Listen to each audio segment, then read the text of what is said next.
This is a fake one-sided rivalry. We got Angel Reese taking more shots at Caitlin Clark unnecessarily. You in Indiana having a great time partying. We see all the clips. Why can't you just do your thing? Why can't you just do your thing? Hold up. What you're about to witness is the most brutal marketing backfire in WNBA history. We're talking about Angel Reese's catastrophic "I'm in your city" campaign that exploded in her face spectacularly. Picture this. You launch your biggest promotional push ever in your rival's hometown. But there's just one tiny problem. Your rival can't even show up because she's injured. The audacity, the timing, the complete read-the-room failure, it's all here. And the numbers? Oh, the numbers are savage. We're breaking down exactly how this stunt cost Reese her credibility and proved once and for all who really runs women's basketball. Drop that fire emoji if you're ready for this breakdown, because we're about to expose everything. But can Sarah Spain and the media stop going out there and saying that like the Caitlin Clark needs to do something to stop all this, when it is very clear this is a one-sided beef, and the one-sided beef is not from Caitlin Clark? But here's what's really grinding my gears, and this is for Sarah Spain and every talking head out there. Stop putting this on Caitlin Clark. This isn't a two-way street, people. This is like watching someone throw punches at their own shadow while the other person is literally minding their business. Clark has never, and I mean never, initiated any of this drama. She's out there setting records, selling out arenas, and growing the sport while others are desperately trying to ride her coattails. But somehow the media keeps pushing this narrative that Clark needs to respond. Are you kidding me right now? That's like blaming the victim for being too successful. What was supposed to be the biggest weekend in WNBA history just became a masterclass in how not to handle competition. We do start our show, though, with unfortunate news out of the WNBA. Caitlin Clark announced today that she will miss both the three-point contest and the WNBA All-Star Game this upcoming weekend in Indiana after re-aggravating a groin injury in that final minute of Tuesday's win over the Connecticut Sun. Clark had missed 4 games and the Commissioner's Cup final with that groin injury earlier this month, and now will be out for this weekend's festivities, which really stinks for fans, but you know that if there was any way that she could be out. And this is where it gets heartbreaking, folks. Imagine being a Caitlin Clark fan. You've been planning this trip for months. You've got your flights booked, your hotel reserved. You've been counting down the days like it's Christmas morning. You're ready to witness history in Indianapolis, Clark's home turf. These fans weren't just buying tickets. They were investing in a moment. They wanted to see their hero dominate on the biggest stage in front of her home crowd. The electricity was supposed to be insane. But then reality hits like a freight train. One injury announcement and suddenly all those dreams, all those plans, all that excitement just vanishes. Hotels that were sold out start getting cancellations. Restaurants preparing for the biggest crowd since March Madness are left wondering what happened. This wasn't just disappointing, this was devastating for everyone who believed in this moment. It's a story we have been following throughout the past 2 days, surrounds the superstar herself, Caitlin Clark, the WNBA star, the Indiana Fever star, Caitlin Clark. She's going to miss all the action on the court. Now here's where we separate the superstars from the role players, and the market just delivered the most brutal truth bomb in sports history. When Caitlin Clark goes down, the entire WNBA infrastructure crumbles. We're not talking about a little dip in interest. We're talking about a complete economic collapse. This young woman single-handedly turned casual observers into die-hard WNBA fans. She made people who never cared about women's basketball suddenly tune in just to witness greatness. Think about this. One player, one injury, and half the audience says, "I'm out." That's not normal athlete impact. That's once-in-a-generation superstar power.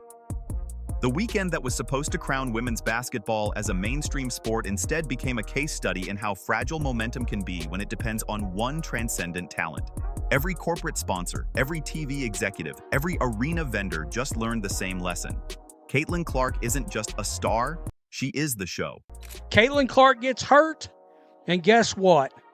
Your demand vanishes because people ain't going to pay up to see these athletes that are ungrateful that their sport's growing. People aren't paying up for that. And we are here, right here. The tickets for this game, for this All-Star game, They've dropped by 50%. But let's talk about the real victims here, the small businesses, the local vendors, the everyday people who are counting on this weekend to pay their bills. These Indianapolis restaurants hired extra staff, ordered extra inventory, extended their hours, all because they knew Clark would bring an army of fans to their doorstep. Hotel workers were gearing up for the busiest weekend of their year. Local attractions were preparing for a tourism boom that could sustain them for months. And then, silence. Empty tables where they expected packed crowds. Hotel rooms sitting vacant when they should have been sold out. This isn't just about basketball. This is about livelihoods, about real people whose economic futures got derailed by one injury. That's the true measure of a superstar's impact, when their absence doesn't just affect the game, but the entire economic ecosystem around it. But when it comes to the vendors in the arena, the shops in the arena, they're not going to have the same amount of people patronize their business as they would if Caitlin Clark was there. The surrounding restaurants, the surrounding areas, the surrounding attractions, they're not going to have the same number of people patronize their business as they would if Caitlin Clark was healthy. Now, while Clark was dealing with a legitimate injury and crushing the dreams of thousands of fans who genuinely wanted to support her, somebody else saw an opportunity. And this is where the story gets absolutely wild, people. Angel Reese and her team looked at this situation. Clark injured, fans disappointed, the entire weekend falling apart, and thought, you know what? This is our moment to strike. Let me be crystal clear. Angel Reese is absolutely a talented basketball player. But here's what's undeniable. Her entire brand strategy has been built on attaching herself to Caitlin Clark's coattails. Her podcast?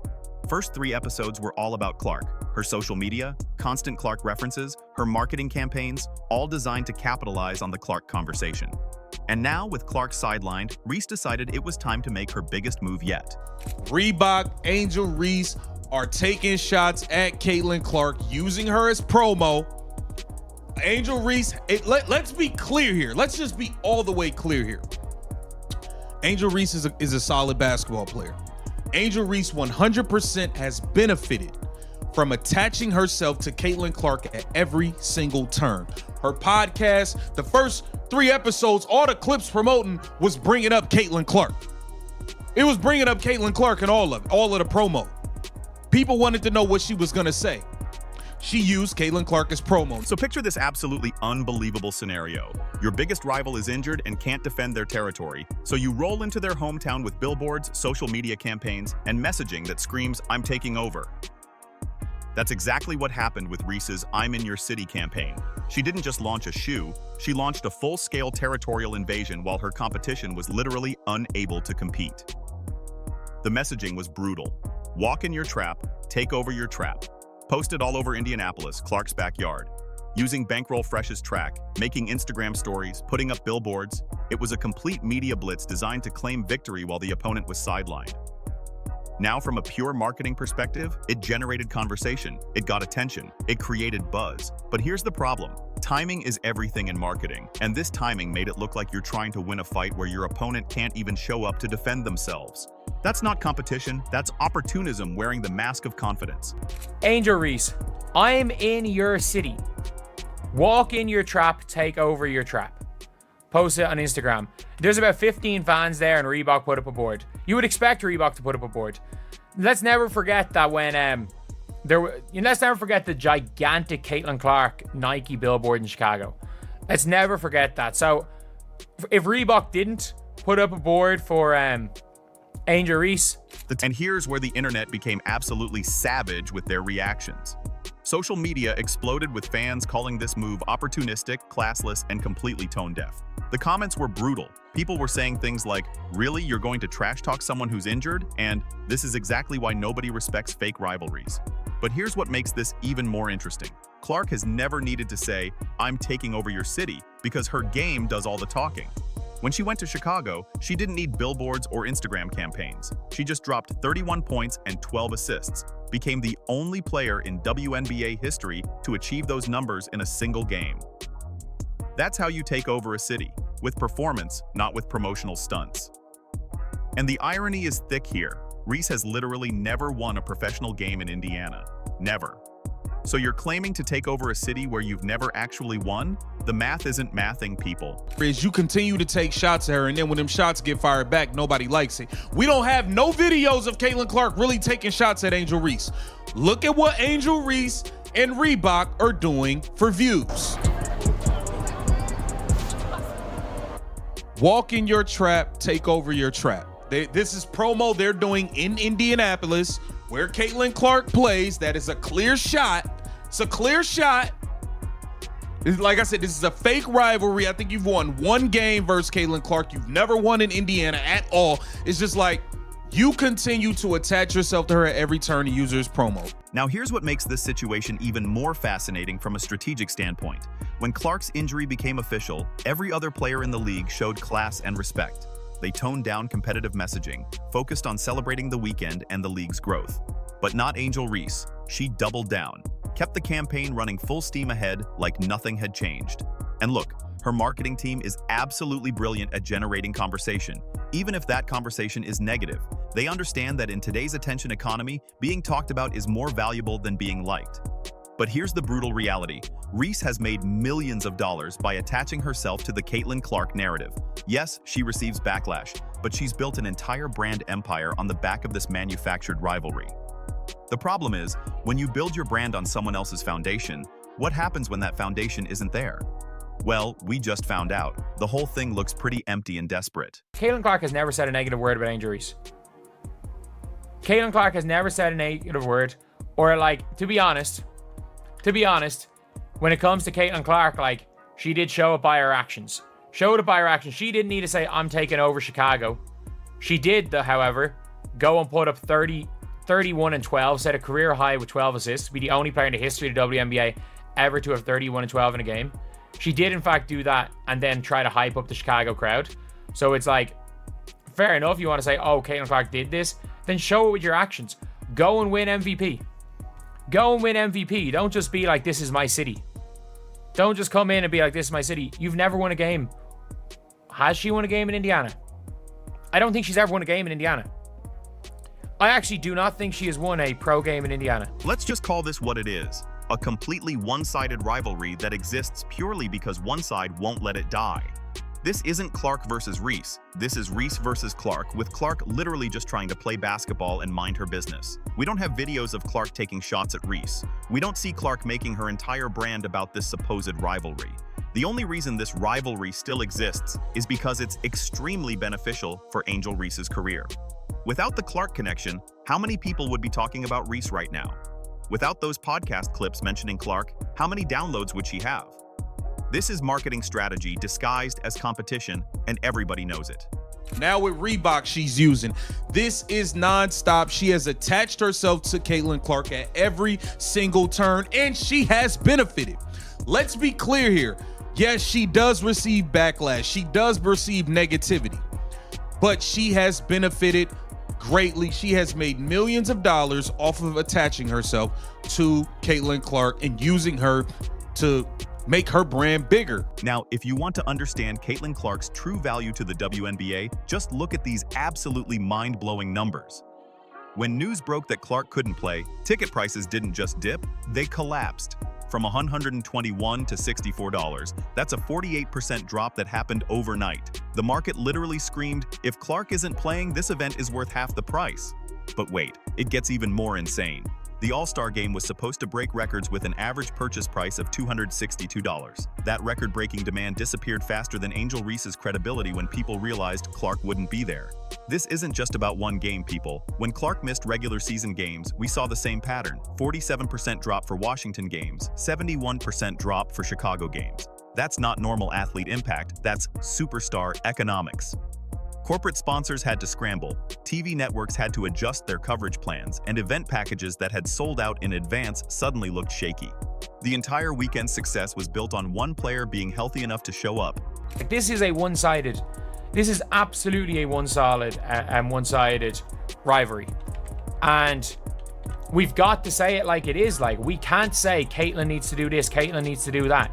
Let's be real. The only reason this is still a rivalry is because the other side of the rivalry won't stop it. And by the way, it is extremely beneficial for Angel Reese to be in this rivalry. But here's what really breaks my heart about this situation. Think about all the local businesses that got absolutely crushed by Clark's absence. Indianapolis restaurants that hired extra staff, ordered premium ingredients, and extended their hours for the expected crowds. Hotels that could have had their best weekend of the year. Merchandise vendors who stocked up on inventory expecting record sales.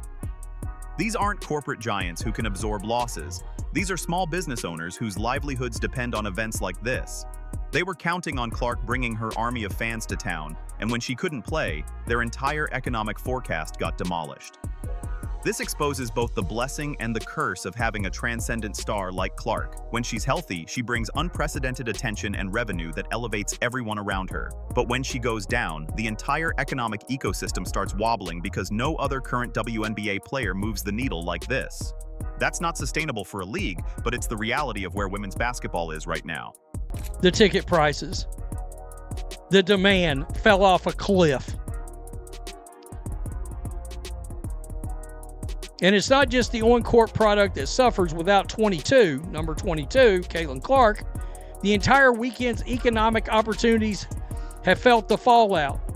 This was conveyed with a July 18th post from NBA Central that wrote, quote, "The get-in price for the WNBA All-Star Game in Indianapolis has dropped 48%. From $121 a ticket to $64 a ticket after the news broke that Caitlin Clark won't be playing." I mean, the tickets lost 50% of its value. These numbers are confirmed by TickPick's website, currently having the All-Star Game's get-in price at $64. And a July 16th article from Front Office Sports, which was posted before Clark announced she'd be sitting out, was $121.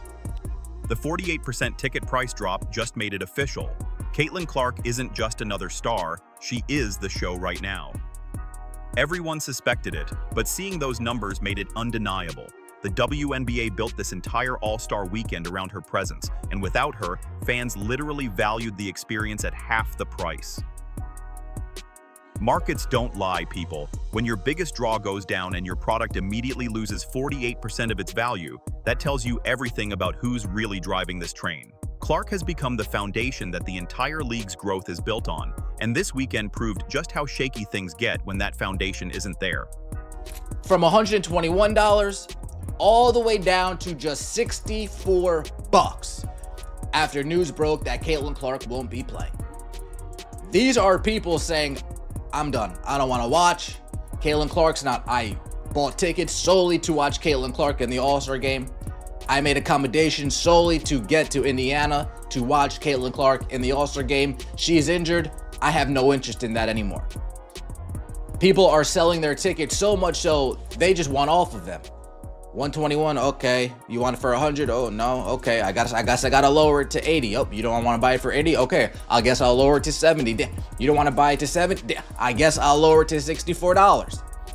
The WNBA is paying attention to these trends, and they're seeing firsthand what Caitlin Clark is worth to this league.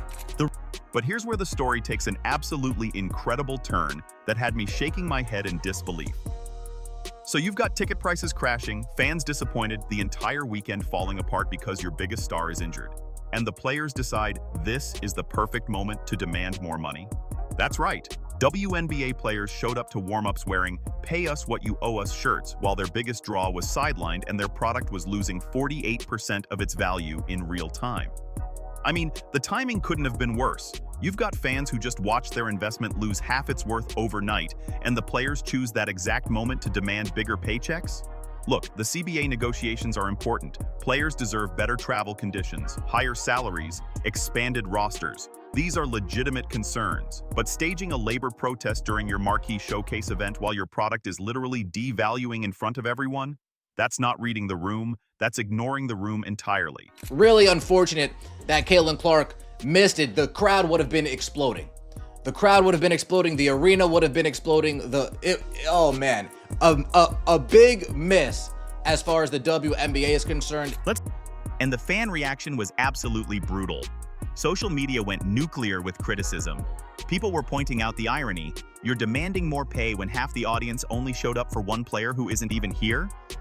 The comments were savage, ranging from confusion to outright anger, with fans feeling like the players were biting the hand that feeds them. Here's what's crazy.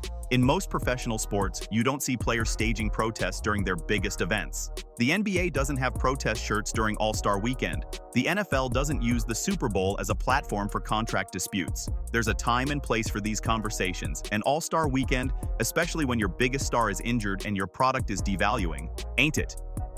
This added another layer of negativity to what was already becoming a disappointing weekend.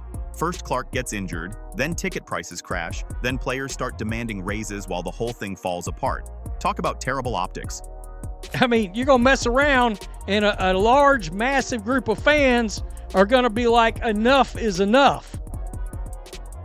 We've never had to see anything like it in sports, but you don't see these other leagues going around talking crazy about their fan bases all the time like this league does.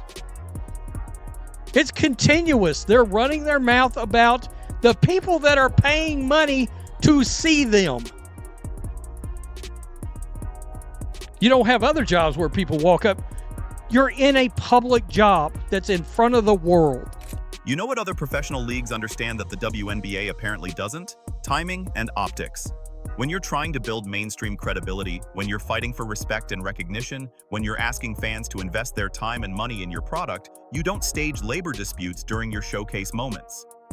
The legitimate grievances got completely lost in the poor timing. Players are frustrated that salaries haven't kept pace with league growth, especially with that massive $2.2 billion media rights deal coming in 2026. Those are valid concerns that deserve attention.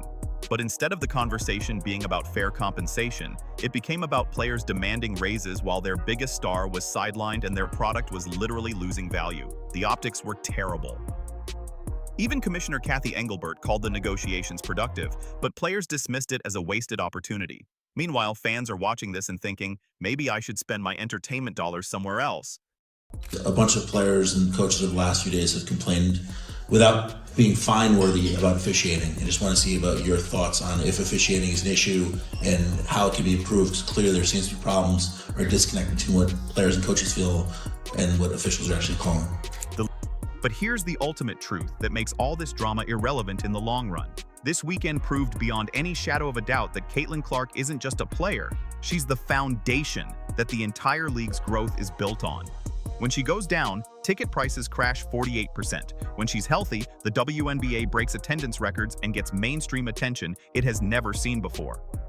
Angel Reese can launch all the shoe campaigns she wants in Indianapolis. She can plaster "I'm in your city" billboards on every corner and act like she's taking over. But you know what the numbers said? They said without Clark there to actually compete against, Reese was basically shadowboxing in an empty gym while fans lost interest and stayed home.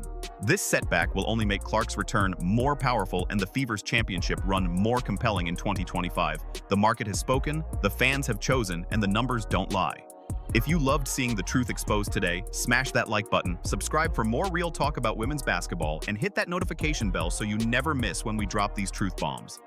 Let me know in the comments what you thought about Reese's marketing stunt. And remember, the numbers never lie.